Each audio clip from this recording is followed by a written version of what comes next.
Welcome to the Retirement Roadmap by SHP Financial, a podcast empowering today's retirees and pre-retirees to make well-informed financial decisions that will help you spend more time living and dreaming than worrying and wondering. Are you ready to get started? Let's go. Welcome everyone to SHP Financial's Retirement Roadmap podcast. I'll be your host today, Matthew Peck. I'm assuming you, like a lot of our clients, had questions about the election. Not who won or what districts won and what was the popular vote and what was the total of the electoral college. That's a whole different podcast. Okay, ladies and gentlemen. Today was something that we like to send to our clients as well as all of our listeners of what SHP Financial is focusing on when it comes to the election. What does it mean for things like global trade, tariffs, taxes, regulation, immigration, whatever that may be? These types of political changes have an impact on the markets and certainly have an impact on your situation. And what we wanted to do was send to you what we had sent out to our clients. Before I do so, I certainly want everyone to wish everyone a very Merry Christmas and Happy Holidays. Hopefully the election itself is somewhat more in the rearview mirror, although I'm sure it's still on your televisions and wherever you get your news. But it's in a season like this, I hope you can set that aside just for a little bit and remember what is most important, and that's family, faith, friends, and just giving the gifts, no matter what they may be, whether they are actually something that you can touch or whether it's something that is just is as nice as a warm hug, whatever that may be for you and theirs. But with all that being said, let's get into it. Now you might be wondering why we have Christmas decorations when you're probably enjoying Thanksgiving meal right now. This just shows you how efficient SHP really is. I mean, they're already getting ahead of it, right? And maybe even this webinar and this little video is something along those same lines. Just trying to get ahead of it, reading the tea leaves, seeing where the world's going, and going where the puck is headed, or rather than where the puck is. So before we talk about the policies themselves and what the next couple of years might bring, anytime there is an election, there's going to be 52% of the country that is elated with the results and couldn't be happier. And then we're certainly going to have a whole lot of people that are listening to this that are despondent. Now let's put down the knives, especially right around Thanksgiving. That is for a time for family and gratitude and appreciation for the gifts that we have. But I would just more want to point out that no matter what happens, we all can celebrate democracy at work. I mean, it was a clear, decisive answer. When I mentioned earlier about election uncertainty, I mean, I for one thought the election was going to be maybe decided in the courts and get nasty and lawsuits and attorneys and everything that we saw before. But not this time. The country has spoken. You might not agree with what the voice was in the direction that we're going, but it was clear. And I appreciate that. Democracy won, if you ask me. And I think as we enjoy our Thanksgiving dinner, let's certainly never lose sight of that. So first, when we talk about the policies themselves, let's also talk about the economy that the next president is inheriting. And it is a pretty solid economy, okay? So a couple numbers for you. Number one is that the GDP, or our gross domestic product, is right now projected to come in at roughly about 2.8%, according to the BEA. So we have a strong economy there. CPI, although not exactly at the 2% target of the Federal Reserve, is at 2.6 as of October. Unemployment at 4.1%. And then finally, of all of the companies, or of the 75% of the companies, of all the companies that have reported in the S&P 500, 75% have beat their earnings estimates. So what does it all mean? Number one, the economy is in good shape because our GDP is at 2.8. Inflation, not 100% where we want it to be, but is lower than certainly where it was.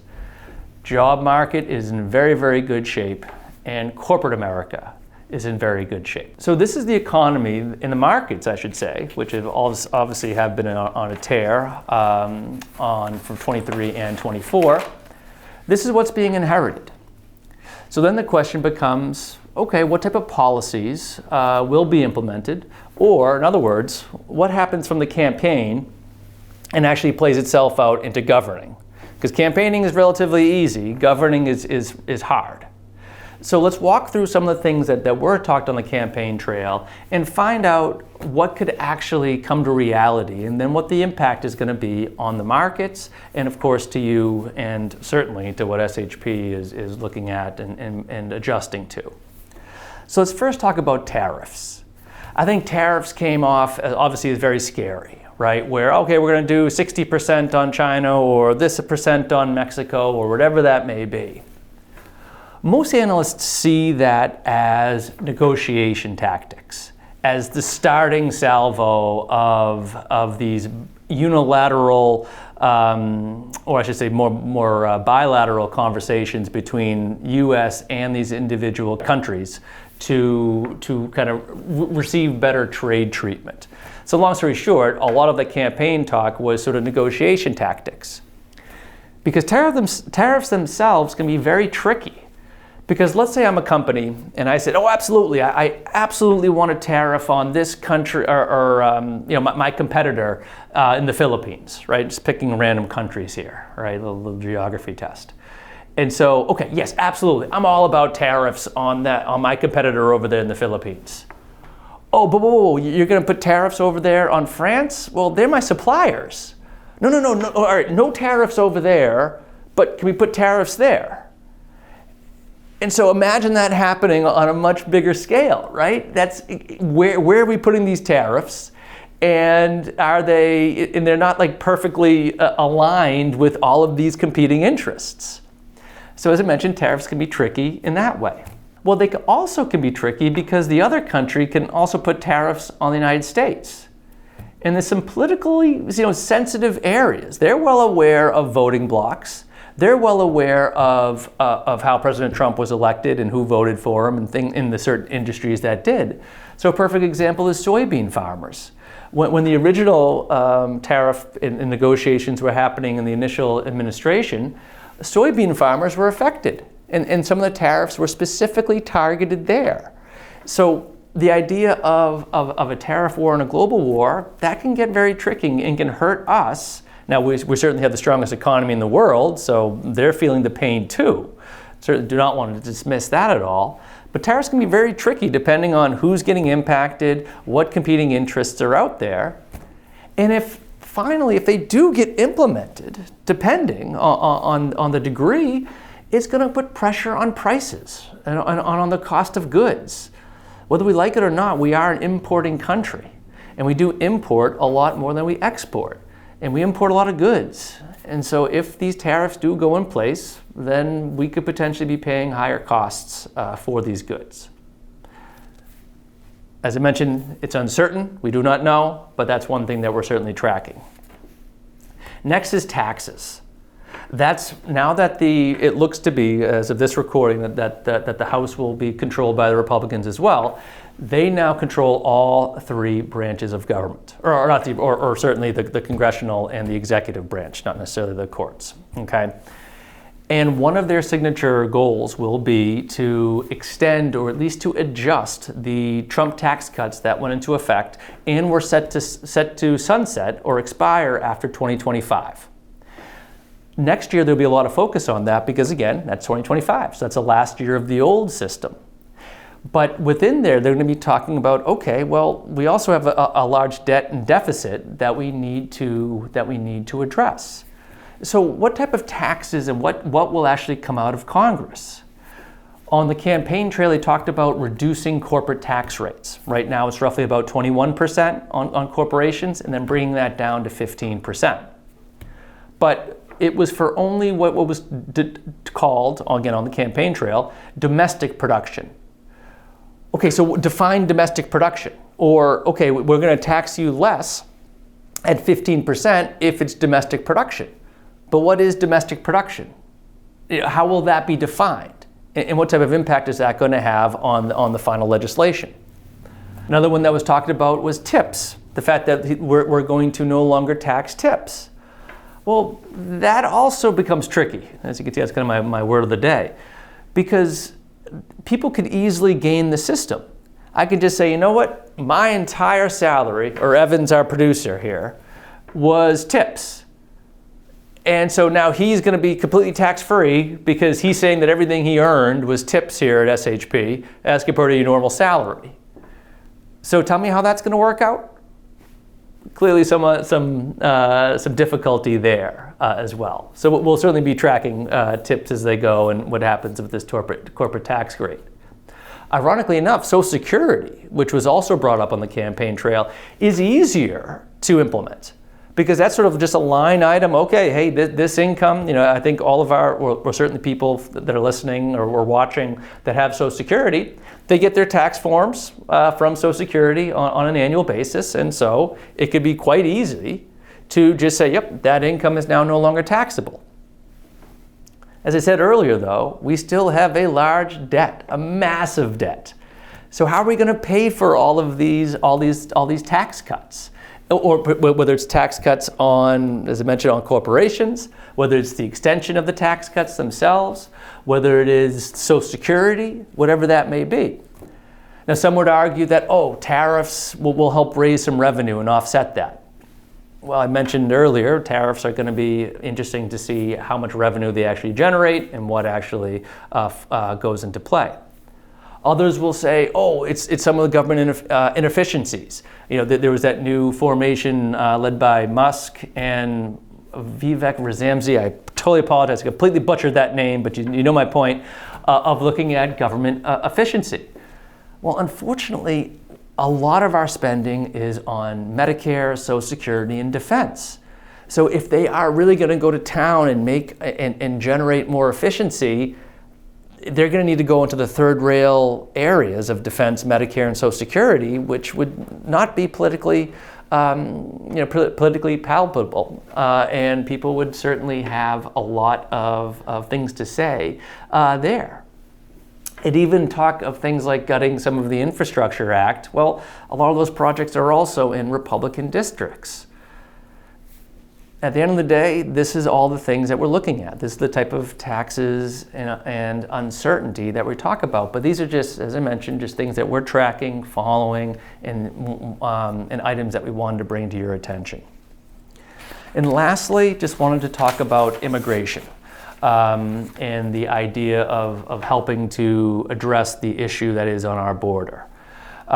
Clearly, we need some reform there. Our hope, of course, is that some type of common sense reform does happen. The idea of mass deportations sounds a little implausible to us. Who knows? We shall see how that plays out. But a lot of companies rely on migrant labor to get by and to work in the fields or any other of the jobs that need to be done. And so they'll have their say as to how much type of labor force that we're willing to remove from the country. And interestingly enough, this type of, if there's less job seekers out there and there's less people that are in the workforce, that puts pressure on wages, which if we add them to the tariffs, so I'm sorry, to back up, we have wage pressure, which sort of helps drive inflation. And then you also have the tariffs, which increase the cost of goods, again, potentially, which also is an inflationary force. Lastly, in the last part, to go back to the taxes. Well, if taxes are cut and corporate taxes are brought down a little bit, that will juice the economy, which also is an inflationary force. All of these things, interestingly enough, you saw play out in the markets in the couple days right after the election, the nice, clear, and clean election. Number one, you saw the equity markets roar ahead. specifically in the small and mid cap, or more the domestic companies. I think the Russell Index was up like 6% in that one day on Wednesday after the election. So it was very positive for equities. On the other hand, how do you get inflation? If all of these things go into play, how do you get inflation under control? If it unleashes inflation again, how do you get inflation under control? Well, you have to raise interest rates. And that's what the markets, you saw that on the rising yields. The 10-year T-note also went up, which is actually bad for bonds. So bonds themselves, when interest rates go up, bonds go down, just in that price dynamic. So it was fascinating to see that all of these uncertainties and the impact of them played out almost immediately. You could watch them happen on Wednesday and Thursday after the election. So all in all, these are the things that we are tracking. What type of, as we move from policy uncertainty, right? We had election uncertainty, that's done. Now we have policy uncertainty, and that's certainly what we're going to be tracking all the way through, of what actually gets implemented and the impact on things like wages, prices of goods, and in consequence or in sequence, inflation and the impact on interest rates and yield, tariffs when it comes to the international markets, tariffs when it comes to the domestic markets. As I mentioned, do the small and mid-cap companies, the more domestic-focused companies, do they do better in those types of environments? So as a geek, as a history geek, market guy, all those things, we'll be watching that all the way through. But let me leave you with two final thoughts.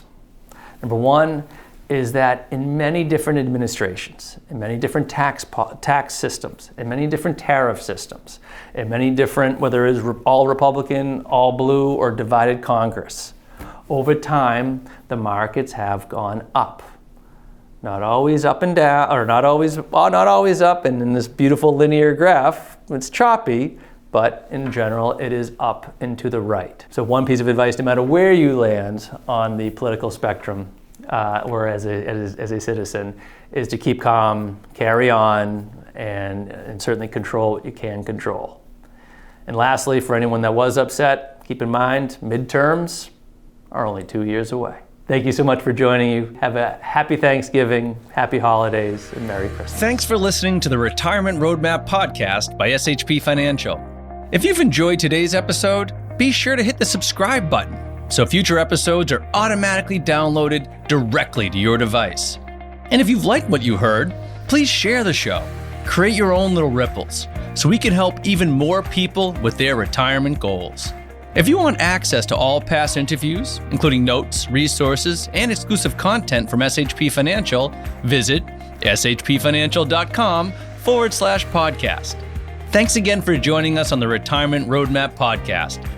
And for all the attorneys out there, and disclaimers and disclosures, I'm just going to put on my super serious voice and add our own. No statements made during the Retirement Roadmap podcast shall constitute tax, legal, or accounting advice. You should consult your own legal or tax professional on any such matters. Information presented is for educational purposes only and does not intend to make an offer or solicitation for the sale or purchase of any specific securities, investments, or investment strategies.